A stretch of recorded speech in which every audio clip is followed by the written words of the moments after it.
I need to bring in a doctor now, and Javier Amador, a forensic psychologist. Thank you, sir. You've listened to this. You heard what Juliet, especially when she talked about stochastic terror as well.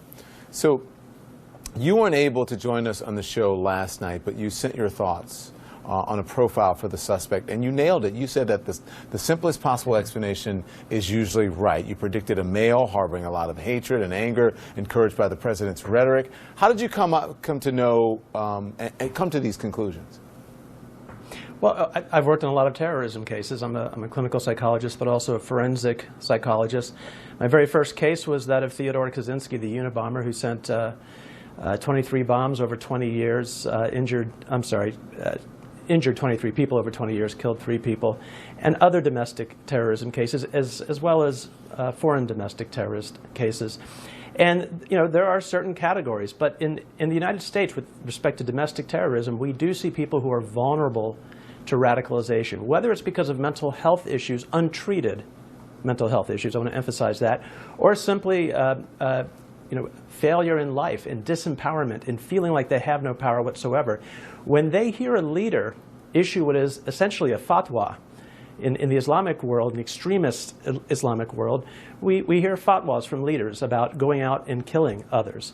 I'm not saying that President Trump did that, but the rhetoric clearly, I mean, I don't want to beat around the bush either. As a psychologist, I've been very concerned about the rhetoric for the last 2 years, where Donald Trump is offering to pay for the defense of for example, at the Time magazine report, John McGraw, who punched a protester in the face. Donald Trump said he obviously loves his country.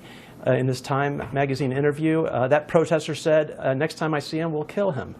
That kind of rhetoric normalizes violence. We're not talking about negative rhetoric. Let's stop using the wrong words. Mm-hmm. These are threats of violence and encouraging acts of violence that we've been hearing. Mm-hmm.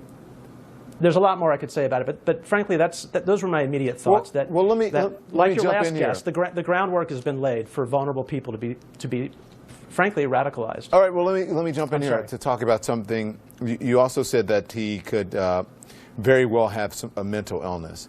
His attorney was on CNN earlier tonight, who said he had known his mother for a long time. He had known her 20 years, met her in Democratic circles or whatever. But he seemed to say that it was, he seemed to agree with that assessment that there wasn't all there. A former co-worker as well said the same thing as well.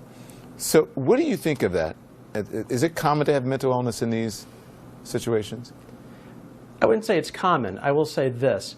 When, and before I comment, you've had me on many times. I try to do my due diligence and my homework. And when you look at what we know about Cesar Sayoc's life, many different jobs, I mean, walking out of, I forget if it was a Walmart, with a cart full of merchandise, that was one of his arrests. That sounds disorganized to me. Living with his parents in his 50s, living in a van at the age of 56, that sounds like somebody who's not functioning.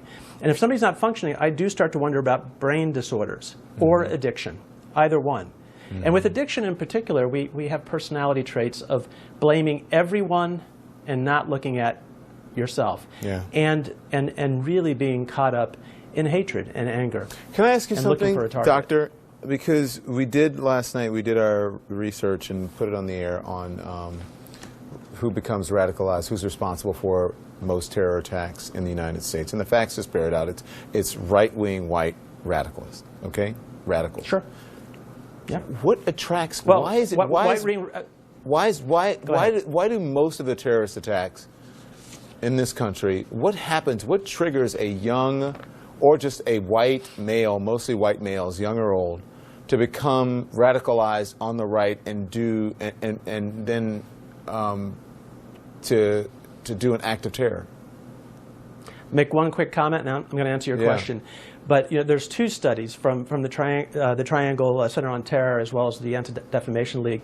Many more Americans are killed by white supremacists than Islamic terrorists. Yes. That's the number one terror threat in the United States. Fact. Yeah. Exactly. And what happens is, what you typically see are young white men and older white men as well. There's actually kind of what we call a bimodal distribution. Sorry for the research talk, but we see different spikes in acting on the on the ideology. And the ideology of white supremacists is a hateful ideology. There's no other way to describe it. It's we are superior, they are inferior, and they don't belong either here or at the same table that we're allowed to sit at. And then, of course, we have a long history of what happens with white supremacy leading to violence and far worse than violence. But being disempowered is a big part of it. There's lots of ways to be disempowered psychologically. It's not just not having jobs. You see in a lot of family histories of these men that have committed these acts who are nationalists.